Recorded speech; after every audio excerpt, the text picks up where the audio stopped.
இந்து மத கடவுள். சிவனுக்கு மகனாக பிறந்தவர் என்று புராணங்கள் எல்லாம் ஒரு பக்கம் இருக்கட்டும்.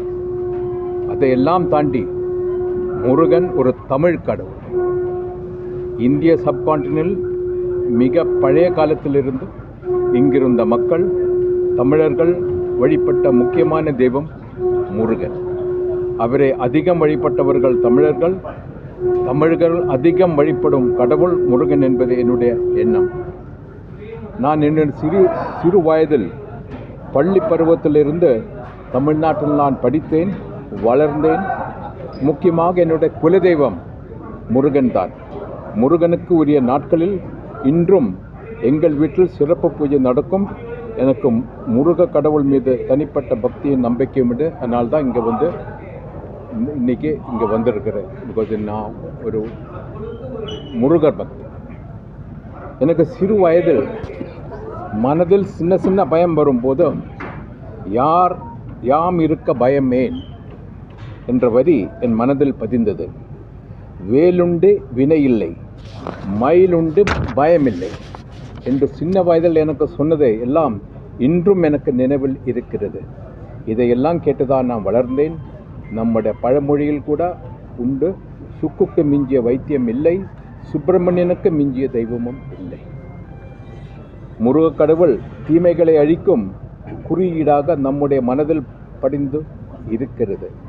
முருகனுக்காக விழாவை பார்த்தால் நீங்கள் அதை புரிந்து கொள்ள முடியும். அதனால்தான் முருகன் சூர்பத்மன் என்ற அர்க்கனை போரில் வெற்றி பெற்று மரபு கதையை கந்த சஷ்டி விழாவாக பயபக்தியோடு நாம் கொண்டாடுகிறோம். தமிழ்நாட்டிலிருந்து மற்ற நாடுகளுக்கு சென்றவர்கள் கூட இன்னும் முருக கடவுள் வழிபாட்டை மறக்கவில்லை. அவர்களை சென்ற இடத்திலெல்லாம் வளர்ந்திருக்கிறார்கள். சிங்கப்பூர், மலேசியா, இலங்கை, இன்னும் தென்கிழக்கு மீசிய நாடுகளில் முருக கடவுள் வழிபாடு மிகவும் உற்சாகமாக கொண்டாடுகிறார்கள். நான் 45 வருஷமாக குஜராத்தில் இருக்கேன். அப்போ அஹமதாபாத்தில் கூட ஒரு முருகன் கோயில் இருக்குது, ஹாட்கேஸ்வர் முருகன் கோயில்னு சொல்லி. இதை பார்த்தாலே தமிழ் மக்கள் எந்த அளவிற்கு முருக கடவுள் மீது பக்தி கொண்டு இருக்கிறார்கள் என்பது புரியும். நானும் அப்படித்தான். தமிழ்நாட்டில் படித்து வளர்ந்த பிறகு குஜராத்தில் 45 ஆண்டுகள் வேலை செய்து இருந்தாலும் நான் என்னுடைய குலதெய்வ வழிபாட்டை முருக கடவுள் மீதான என்னுடைய பக்தியை விட்டது இல்லை.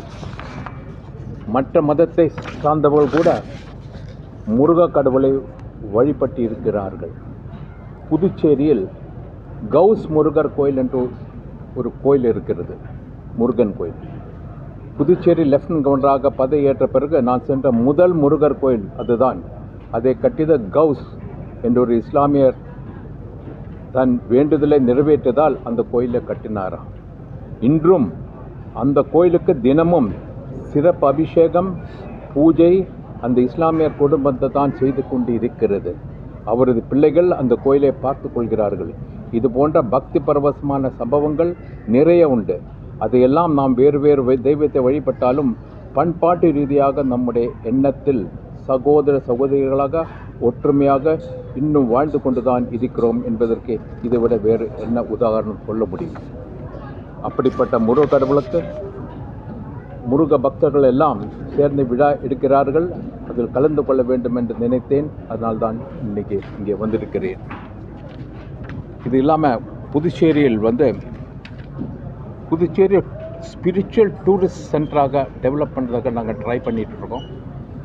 உங்களுக்கு எல்லாம் தெரியும், புதுச்சேரியில் ரொம்ப பழைய கோயில்கள் இருக்குது.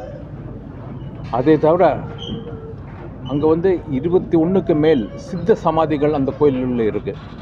இப்போ இந்த சித்த சமாதிகளை இப்போ அது எப்படி ஒரு டூரிஸ்ட் அட்ராக்ஷனுக்காக கொண்டு வர முடியும், டெவலப் பண்ண முடியும்னு அதை பார்க்க. அதனால தான் இங்கே 6 கோயிலுக்கு அந்த மாடல் போட்டிருக்காங்க.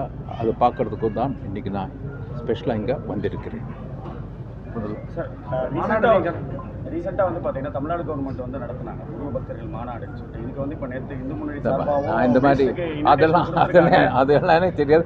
நான் முருக பக்தன் இல்லை தான் நான் இங்கே எவ்ரி பீப்புள் பார்த்தீங்கன்னா காலையிலேருந்து சாயந்தரம் வரைக்கும் வர்றாங்க, கந்த சஷ்டி கவசம் பாடுறாங்க. முருகனுடைய வேல்கள்லாம் நேற்று இங்கே பிரதிஷ்டை பண்ணியிருக்காங்க. இதை எப்படி பார்க்குறீங்க நீங்கள்?